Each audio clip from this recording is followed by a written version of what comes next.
Musumba yasalangawo oshegera era bwaba kugambe muwala gundi simwagala tojjagenda because agasanyisa mukama wange bini namugamba era nkyagenda mugamba kubeera ngenda musisikanda I think this week namugamba bw'onoobozzeeyo okubeera mu society awo wootuuse tolowoozanga nti tolivaawo ate manyanga nti abantu b'olimu you need them one day era nze nkakasa ndowooza nti buli musajja yenna yali agadde ku mukyala nga Makula kubanga omukyala bwe mwawukana n'akuddiza buli kimu ekikyo gwotola abantu yabawanjawulo nnyo tweyanziza nnyo tweyanzeege kwemboozi mu UG nze Geoffrey Mayanja aka Mr. Wagwan bitambula bita side awo jingi wali wano mpola ku bbali tana tabu yonna ndi ne pacho so tuze tuwayemuko ku mboozi of course buli tujja wano wabawe babitegezezaako okutambula awo nabo ino olugambo tumanyi wafuukira ddala wa ensonga ezimu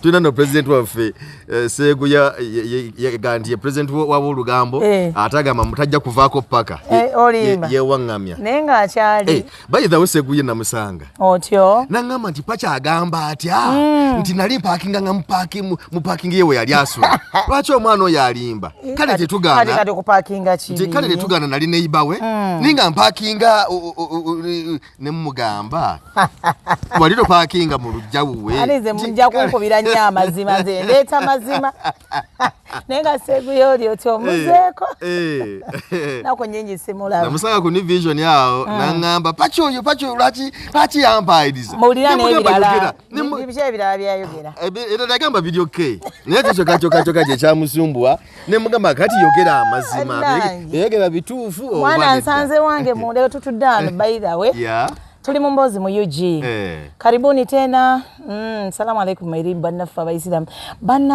bannaffe be bakazaako bakadaama mbagala nnyo bananga abali mu UK abali Canada abali wa gwe guys have showed me love mwebale nnyo kutugoberera maze okulaba nti wovayo wabeerayo abantu abalinda edda abantu ababoogerera ati bakiraba ne mwebale nnyo nze wendi nze neewaayo nga Kristo yajja okufiirira ensi mubikwase nze nga bwe mwakwasa Honorable Kyagulanyi nange mubinkwase kadisikireyima nkyali mu nawona nkyali mu katono nnyo banange mbabuulire Geoffrey yankwasa ekifuba katono nnyo kakyalimu naye ngenda abasawo bakujjanjabe nange mumpereze ka mobile money nange mpone wabwe olabika bakuweereza nowona naye kati nze gwe wakwasa Haji agamba ki nja kubuulira Haji Jafari Musa atana tabu yonna wali nnyo ensonga zikwasaganya bulungi naye nga ate sheeka ku mada ekakayire yakutumidde nnyo yagambye nti ensonga abadde akyanabe Musumba komanya abadde mu Idi na bikina byonna naye yagambye nti essaawa yonna agenda kumpeza Idi ebintu bigwe bulungi nnyo Idi agenda kuweereza after Idi ensasage ya Idi mu Christmas so essaawa yonna ajja kuyingirawo naye nga sheeka ku mada kakayire agamba tigendayo akusomere ku dduwa ebizibu ebiganye byonna ebikutte bwobanga n'obuzibu bonna togamba ate kino tajja kisobola kimanyi kino tajja kisobola byonna abisobola gugenda musoma busomiddwa because tewali kisinga saala ebisaala duwe debera saala so tewali kisinga saala na date ngoli ne musajja wa Katonda ensonga zonna zijja kugwa bulungi so tukayo ewa Sheeka ku Madaka Kaire ali jinja okumpi nnyo jinja bawuli jinja ati enga ali wala ali kumpi nnyo kubanga okugenda mutwalo n'okudda mutwalo je mitwalo je ebiri ng'ogenda nga musoma ogera bulungi ne gundi ka conductor na kusalira ko naddala nga oli mukyala batwatiwe ekisa andi kati nze mbazirumu nenga n'omuto otuguwera kugenda ejjinja so genda ebizibu na maka byanfuna biki byonna ajja kuba mu bikwasaganya bulungi nnyo waliwo yakubba bakubba ebintu byo eyabibba wali ne tofunye justice waliwo yakugwawola sente zo aganya okuzikuddiza waliwo gobanja nga wamukolera aganya okuzasula ate nga sente azirina byonna agamba nti mugende musome ku ddwa ebintu bitambule bulungi mukubereko ku 075 54 075 54 Sheeka ku Madaka Kaire omusomi w'edduwa Pacho ndeka nenetaya newako nnumba yo ne bannange najirwa Geoffrey nagenda nenjogera ni mulungi Joan mulungi nga munyiivu nnyo kulwa chat Mali namuyita mukwano gwa atonvume. Geoffrey ndi muvumi. Atoli muvumi. Mali namuyita mukwano gwo ngambe ko Geoffrey ndeka. Naye ani gwe yabadde okwogera. Ono mukwano gwe goba omulimu gye wali okola ku makya wabadde akola ku makya ne simulabye ko lero. Mukwano gwo how do you define mukwano? Nedda. Mukozi Era si mukozi munange because me I left. Kale eyakola abadde akola mu show yo kuba lero simulabye. Show yange, show ya TV ya. Mumwagitandika eyo show. Mumwagitandika so kati eyali akola show gye wali okolamu. Abadde akolamu ennaku zino ng'omukyala. Ng'omukyala ngamba sira mukyala. Kubanga abasajja babiri n'omukyalo. Mbadde sira mukyala bonna ndabanga basajja ku set. Naye bannanga omwana ono. So kakati lero simulabye. Munanda banga basajja mukazi kyaliko. Ono yali omuwabuzi w'omukulembeze w'eggwanga. Mukazi bulijjo. Mukazi. Ndabanga musajja. So obukedde simulabye kona ko lwaleero naye nga era oluvannyuma lw'ekiwandiiko kinalabye kona ko lwajjo. Soko linde. Tomulabyeko olwaleero kibuuza nze nga manager we. Nkunyonnyola. Nga PD. Nkunyonnyola. Ngani. Simulabyeko olwaleero. Omero olugambo otyo. Simulabyeko olwaleero era ne kinyiiza nnyo. Nga mwagala nnyo. Okumukolera kugamba mwamwogerera nnyo gwe ne mulungi. Okugana agenza okulaba abo. Nga ekiwandiiko kya UCC nga kivuddeyo n'engamba nti naye abantu bano bino nga si bituufu. Omuntu bw'aba nga abadde ali ku mulimu gw'akola kale sigwa nawulwo bitagize bulungi naye. Kati tutuusaawo. Geoffrey kyoyagala okumbuuza kyennyini kimbuuze. Bule omumanyi? Gabriel Bule mumanyi munnamawulire and is an activist. Bule mukwano gwo? Nedda. Kati Bule asinzira ku ki? Okugenda mu UCC n'agamba nti TV yaleeta omuntu atagoberera mateeka ga kuweereza ku sigenda nakulinda kumalayo amateeka gwagayina like qualifications azino yezikola ku mpewo. Ekyokubiri Uganda yeetaaga abantu nga Babuule abateerya what people who don't fear. Uganda yeetaaga abantu nga Bapachoto. Bapacho tuvuddeyo. We've come out to show you that this is bad. Ate abo bemwagala okujjawo abo bemuthreateninga bebaweereza messages embi bebavuma bebakola ki. But if Uganda twalinamu like 80% abantu nga Pacho ne Buule twalibadde somewhere. Okitegeera? Why would I say like that? Ekibi kiba kibi.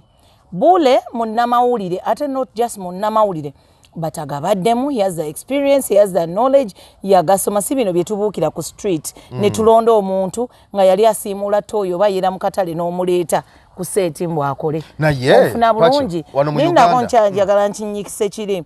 So professionalism eyo gyakozesezza abo gye batayina gye yakozesa okuba nga akola ki ye ng'omuntu kimuluma. Manyi nange kinnuma mbeera eyo ne ŋŋamba twasoma amawulire naye kati waliwo ennaku zina bagajjamu bamufuula nga rejjula kyova omwana yayimba siri rejjula walajjo owa rejjula oyo tegera kuba buli omu amukola ki asobola omunywa asobola okwafoodinga mpaayo 10 ne bakuwaayo akango tegera. So waliyo bali abatali regular. So we are the ones. Okitegeera because yali very unprofessional kyayongerezaako ebigambo ebyayogerwa ekigambo I don't want to whatever. And he's not the only person by that. Maybe omuntu yakoze eki. Naye nga tweets zatambula kwolwo, bu clips bwatambula ng'omukazi oyo anvuma, byonna byakola ki naye. Nze sirwana ntalo zange. Figa siya so kukola ku radio nga oba oli awo nti oba nga talina mpapula nti oba nga teyasoma mawulire banja abakozeeko nsooka olukala abalina amagezi amoti abaddeko nnyo anti kakati those ones know that exactly and they know we bakola ki naye ono talina kintu kyonna si comedy si ki okujjako okuvuma n'okuŋaŋaala. What comedy? Kuvuma abantu oba n'erinnya lye eddene linnya ki FOOL omwana ono so kakati Bule is one of the people yavuddeyo era I salute you mukulu Bule kubanga we need brave people like that tulemenga kuleka kintu kiyitewo tugambe oyo twamumanyiira oyo muvumi wa muvumi wa government oba bicho kitegeera wewe ekitiibwa Bule kyemunyiize nnyo anti kakati mwe mundaddawo mwekikulu temwagala bantu babulira bituufu senga fena kiringa bwenvaayo kati nze okwogera bangi bampeza messages they threaten me abamu ne bakubira ne bakuvuma abamu ne bagamba onoonya ssente simanyi onoonya ki nga bwe mundaba ninga alabikanga atalya mmere nti oba sikola ki sikola yes but I'm okay ndaba define naye muleme kuvaayo gamba nti abamu twavaayo because twagala kusasula bajamba lambuze project sizo wae tobaleeta wano togeza nobagamba ne wange wakaowali so Bule bambi okuvaayo yavaayo nga an activist that is one ate nga munnamawulire omutendeke ate ayinza okuba nga tali yekka nga eyo tweets zitambula social media etambuza ebintu so actually right now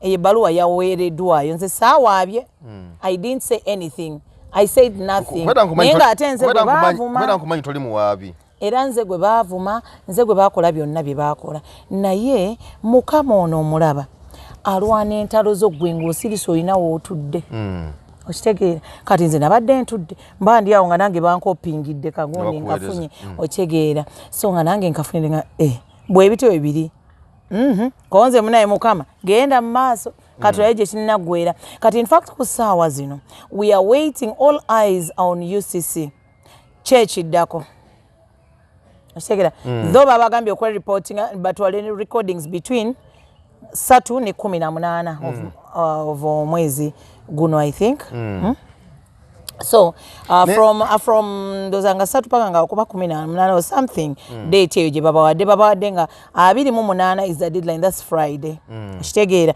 babenga recordings buli kimu bakisubmitting wa ku head office ya UCC e Bugolobi so we are waiting to see and in fact Ugandans are waiting to see UCC twagala kulaba nze njagala kulaba what is the way forward oba bannayuganda gye bali abalinza okulaba otyo bali balinda will it ever happen banawandika nga omuntu oyo ali unprofessional oteekebwa ku mpewo so right now mwami Senkubuge musajja wa kitiibwa ate muwuliriza manye kye ajja kukikola naye ndowooza tasikuba kugaidinga bugaidinzi nti because nogamba nti omuntu ono abadde akola bwati yasobya naye kati tujja kwogera naye atereezeemu tugende mu maaso asobola kudda ku mpewo yeetonda ebigambo bye yayogera oba oliawo ku mpewo nagamba pacho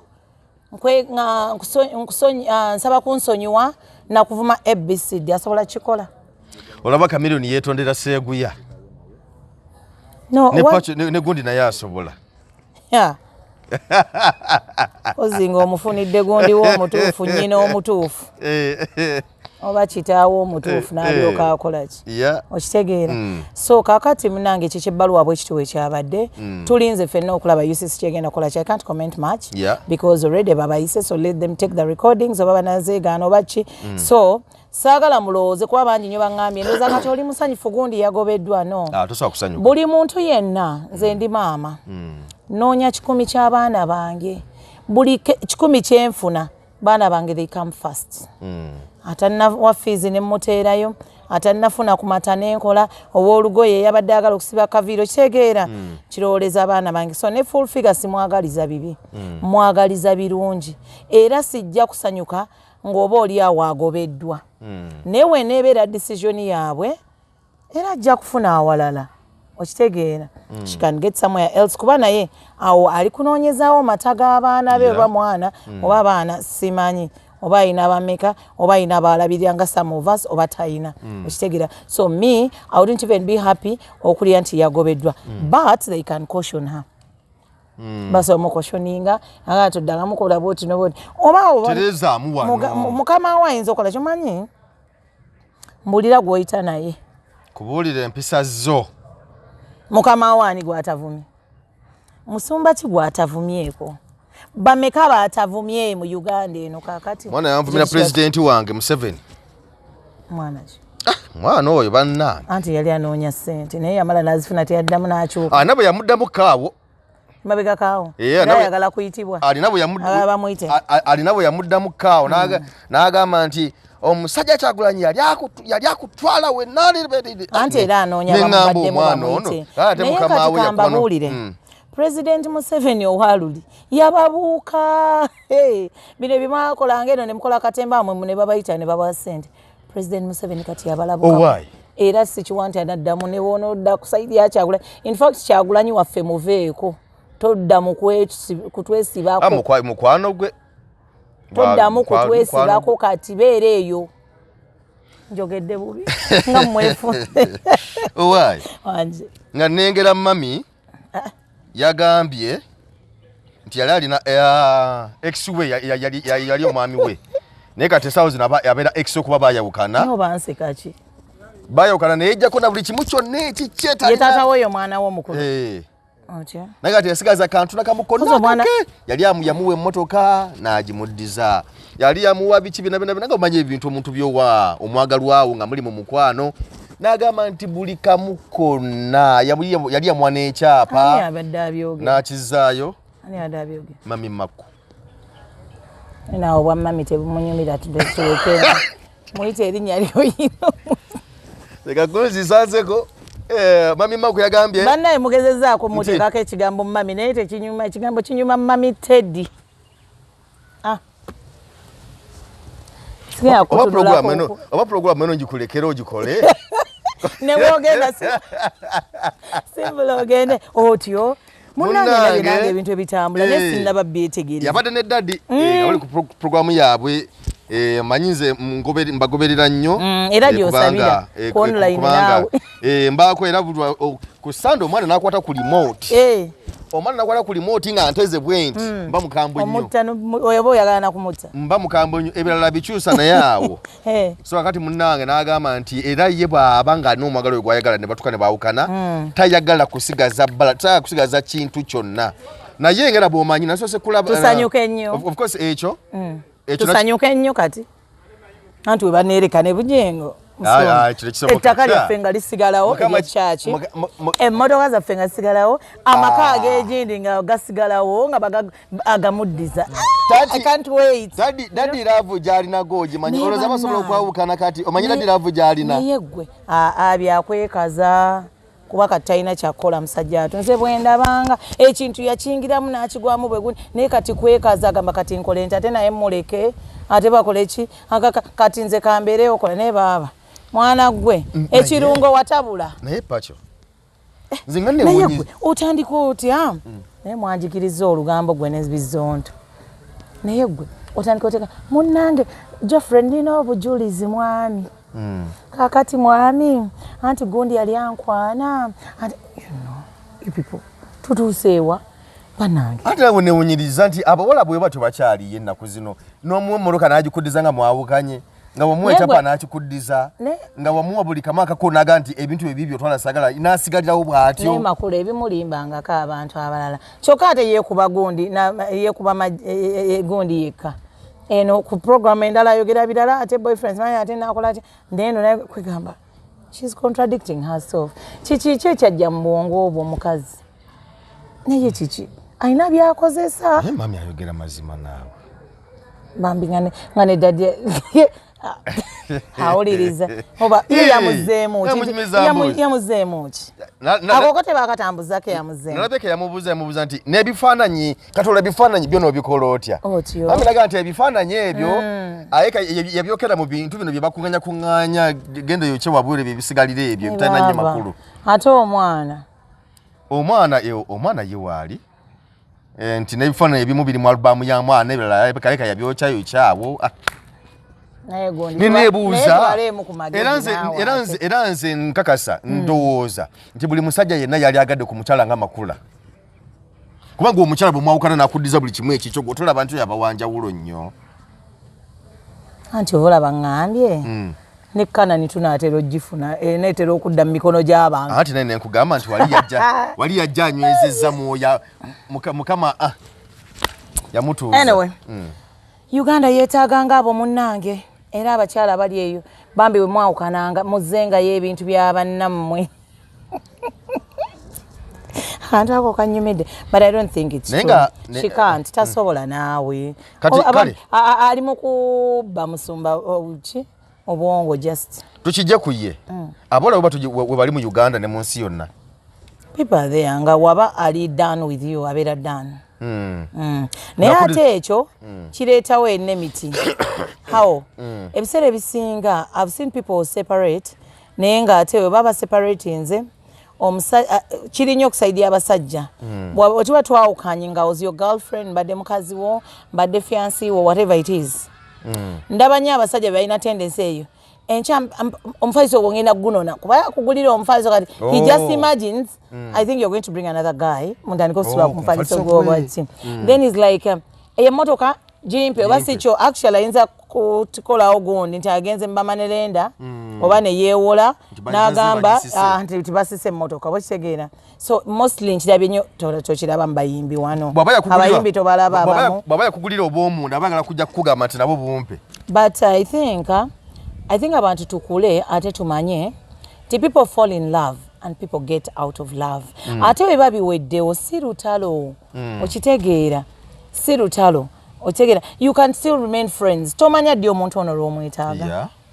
I have people bentambudde nga oba oli omuzadde n'omwana why would you be enemies mulina bridge ebagatta nemba temuzadde the fact that that person knows about your nakedness he or she deserves respect. Wetuba twayawukana oba biki ate tomanya ddi oyinza n'okufallinga like maybe sick abantu obali wala biki era nze gwenza nosooka okukubira nga why wouldn't I come and help oba nina ne bwaba nga si mwana twagatta tuwe like walaba obwerere bwange nendaba obwerere bwo that is something very important. That's why it's not good ogenda nga weeyambulira buli musajja oba buli mukazi kiruma nnyo otuule tugeze nga tuli ku certain restaurant mpe restaurant tugende ku papazi wa misaki kale ndi ku papazi wano watuddewo omusajja amanyi obwerere bwange wano wali nga nina abasajja nga bataano benegata nabo oba munaana muli how do you feel for a man it's somehow okay but for a woman there is a way oba kiri nze I don't know I just imagine how you can feel when oyina abasajja nga musanvu abakwebakako abamanyi obwerere bwo segera so it is something to keep so dignity ya amaanyi nje tulina keeping tinaye tuba twawukanye si lutalo nti twayawukanye si nti ate tutandike kwevuma wonsanga mujja mu bula kunkuba wonsanga wantu oba ninako friend gwentudde naye atotanze tutawanya ani oyo yatulirako okucankala no babichi no oli kati if you have decided to move on buli omu abeere n'obulamu there is life after every kyonna kiba kibaddeo. Okay. Isawa budde kikazo ziri mmeka omega tulabira ku budde. Anyway, tubadde yako ziri mmeka tatunda ziri mmeka. Ebula nga 10 gundi zizo okwera omusanvu. Okwera omusanvu. Kale tukyaliwo. Tukyaliwo katono. Haji Jafari Musa agamba nti gwalina ebizibu ebyenjawulo genda akusomere ku dduwa musajja wa Katonda tonda agenda yo akubuulira ebizibu obugenda jali akubuulira ekizibu ekikuliko akubuulira ebikusumbuwa ne oba tolina kyomubuulidde yagamba kati kino kikusumbuwa katulibu tuli mu mbeera bweti ate bwamala kubikubuulira ne mutula wansi ne musoma edduwa ne mukuma akaladika mmwe ne mukola byonna musobola okulaba nga obulamu bwo butereera so mwekwate ku nsonga zonna eziganye ku bizibu byonna ebikusumbwa mu bulamu bwa bulijjo oba mirimu oba byamaka oba olwakusumbuwa eyo ku kyalo gy'obeera ettaka liwalwa kuli obubi byonna gwe buli kizibu kyonza okulowoozaako kitwalire Haji Jafari Musa asangibwa wonna kisunga mukono so mwekwate ebintu byonna bitambule bulungi ku side yo musajja wa Katonda agenda kuyamba mu buli kizibu kyonna oba onoonya mulimu gukyabuze genda yo musome ku dduwa oba bakuyuza ku mulimu bagala kugoba tebakulinyisa madaala ngeri ya promotion agamba nti genda yo mutulo wansi musome kuddwa ebintu byonna bijja kutereera bulungi nnyo emaali yo gende musome kuddwa etambule bulungi oyinza okubola ebintu byatambulanga bulungi mabega eri kati ebintu byagootaana nawe kenyi tobitegera tomanyi kyajjawo mu bulamu bwo ogezezaako kino nakiri biganye gende wa musajja wa Katonda Haji Jafari musome kuddwa ebintu byonna bijja kutereera bulungi mukubireko ku 0700 39 88 88 070 070 39 88 88 oba ku 0783 988 munana emu 3 so mwekwale side yawo byonna bijja kutambula bulungi ku side yo togede ku kyagundi kuchokuba nti omusajja okugenda ku buli mukazi na biki byonna waliwo yangamba nti omusajja bwagenda ayenda ku buli mukazi n'omukazi bwagenda ayenda ku buli basajja mbolo ebisirani byafuna ebimulemesa obulamu obadde tokimanyi bwetirize nnyo obwenzi obadde tokimanyi kubanga abantu batambula abantu balina ebizibu byabwe abantu balina ebizibu byanjawulo gwolooza lwaki nze era wensanga omuntu ng'alina mu kulonda ssente nyiza n'omukuba kuba tumanyi oli byeyakoleddeko ku ssente ezo zasuula okyegeera tomanyi ono ayinza okuba yagenze jjo yatambuddeko n'atambula eyo mubasaawosawo ne biki ne bamugamba genda ofune omuntu bwati gwoba weeyambulyako gwe lwaki weebuuza teweebuuza oluusi abantu abamu najja ayinza kubeera na muwala oba both sides ne mwegatta lumu n'agenda n'atadda lwaki teweebuuza what really happened temuyombye temukoze eki don't you think there was a reason for that kwegatta abamugamba genda ofune omuntu bwati omwegatte naye omweyambuliremu binane okitegeera so ekintu ekyo tekinyuma kubanga gyokoma oleeta spirits ezitategerekeka mu ggwe kubanga waliyo abakazi abamu sigamba bonna ayina Geoffrey ayina Michael ayina Simon ate nga bonna yegatta nabo so tell me the spirits behind ate ne Simon has Gloria ayinako byotegeera naye ayina nengera amugamba amwagala so noli ayina so it's a string of oba nkugambe ntya so kakati ebintu ebyo byonna be with one person and then olabe because try that one person at a time segera ekyo kintu nze I believe it so much tekyokuba nti bino bibaga nti otambula n'ofuna ono n'ofuna oli n'ofuna biba yes you're bringing trouble to yourself towulirako abantu abagamba bannange oli omukazi sirimuddira so things like that okitegeera so kakati oyo n'omulala so it's ebeera line up so nga obeera n'omuntu womu era n'okutegeeragana mujja tukwatagana mufube nnyo okulaba nti mukwatagana how buli omu abeere open because ebituleetera okufuna obutakanya mu maka mu relationship mostly is obutategeeragana and communication once you lose communication obutategeeragana njagala otegeera omwami wo ti leero yasobodde kuleeta bijanjaalo nti ye byebyo nti leero asobodde kuleeta mukene bambi bw'aba nazo andeetera ennyama n'endya leero kandye mukene ono kubanga gwasobodde okuleeta saasirayo abataafunye ne kamukene ako so it's a matter of understanding each other okay kale ababadde mu mbeera bwetyo yogenda nga musimba amaganda mukitegere nti buli lwogenda ku bantu abangi biba bisirani byoba weereetera oba weebuzaako mirembe abamu mumanyi n'ogenda omukyala wo mulese wano ali lubuto you're bringing her omuleetera biki ku mwana we unborn baby okitegeera nawe omukyala oli lubuto lwa Geoffrey naye ate oyinako ne Michael naye ogenda weegatta naye oyina biki ova olaba ennaku abakazi bazaala ebyana tebitegeerekeka abaana abali awo tebategerekeka because already ono omwami yali tugeze I don't know how to term it. I mean, I'm sounding much of a saying. Yali asajjalata sajjalata. No, omusajja already yakola ki? Gundi yetandise nti yakwasa olubuto enkwaso ze already zatandika zina we zituuse.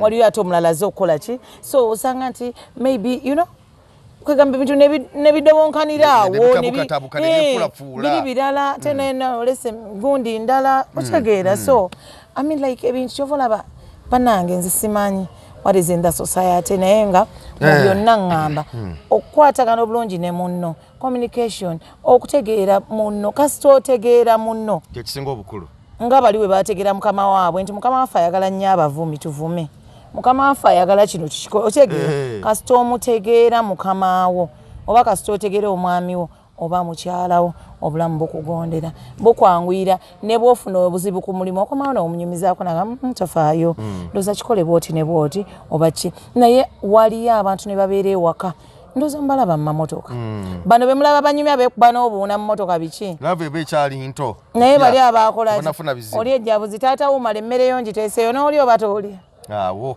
agasa kituukawo bakiganye pacho okyagala oti honey sweet baby in Makula's voice tati honey biki byoyagala wangambako lwetwasemba okwawukana nti embaga waliwo embaga ezasasikasasikangawo nagenda okumanya ku mbaga ezo ezasasika era nga zisasika zitya embaga ezo kigambibwa mbu Musumba yasalangawo osegeera era bw'aba akugambye muwala gundi simwagala tojja genda because agasanyusa mukama wo.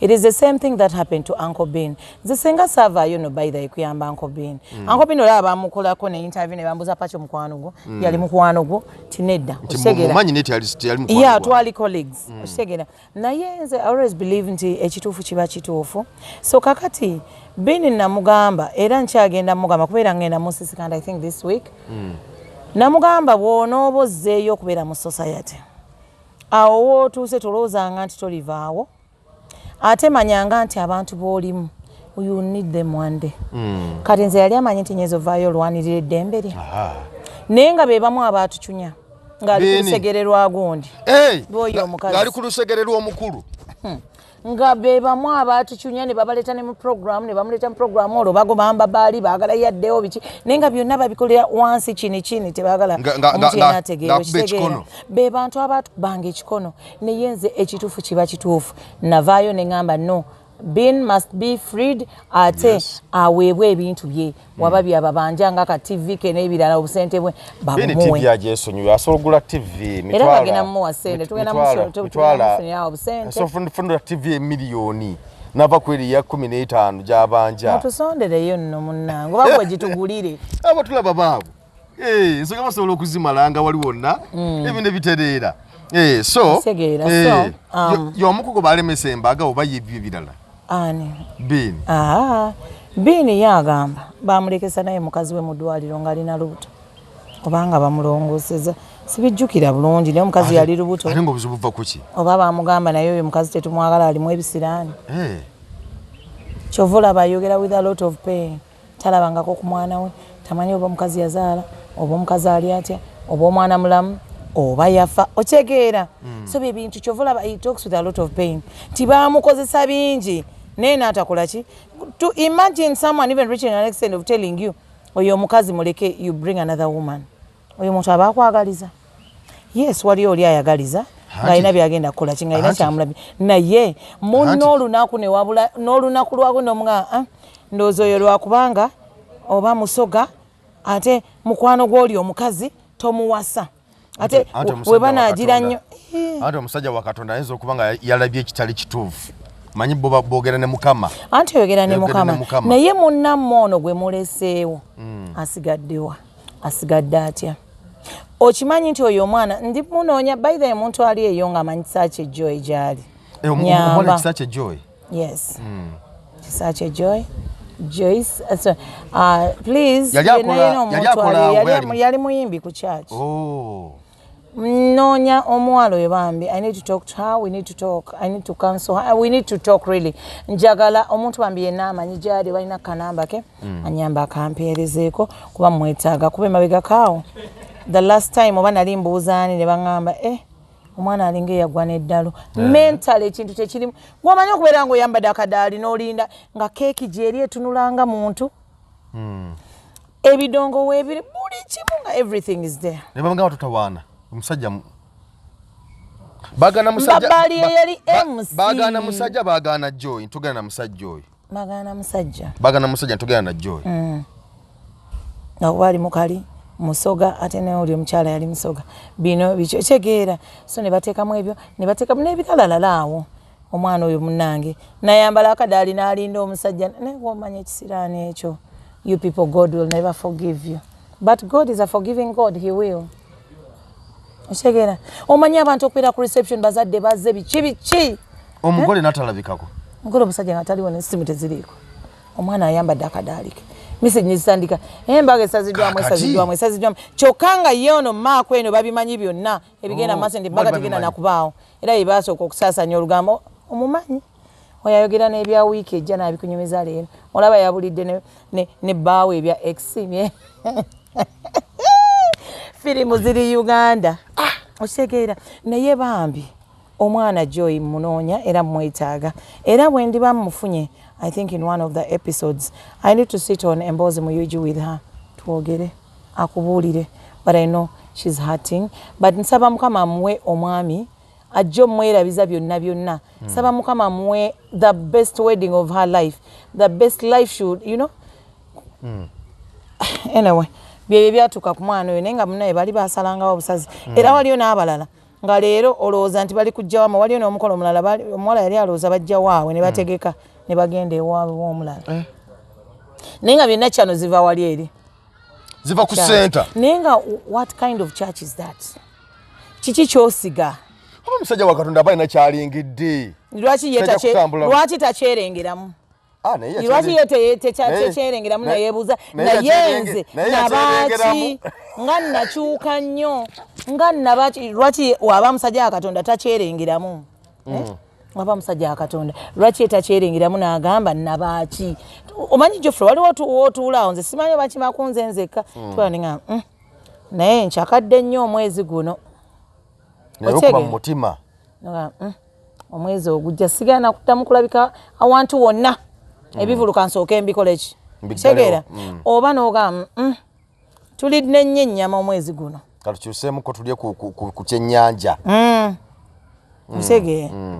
So gwe totulakawo oba n'ogamba naye bannange nedda nvumye nnyo abantu naye nabaki lwaki gundi si mukwano gwange lwaki gundi naye si mukwano gwange lwaki nooli biki oba nange ndi mu kyamu nina ebiseera bwe abakozi bwe bantawanyizanga ennyo ewaka abawaka natuuka lumu ne nga oba pakyo nze nnina empisembi nga ne gwoleetanga eggulo limu enkeera gamba agenda naye namala okizuula luvannyuma kuba omulumu yambuuliza naga maama oziramu saada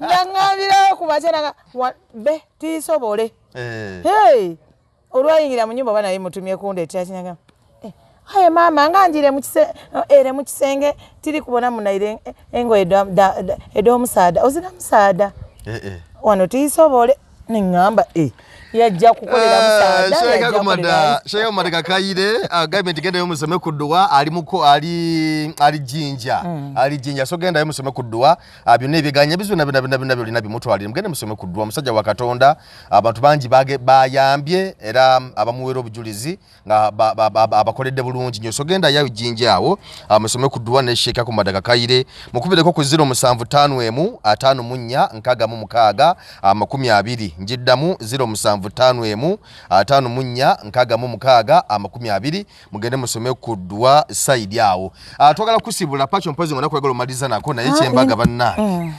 mbasaba subscribinga ku channel yange pacho eya PACHO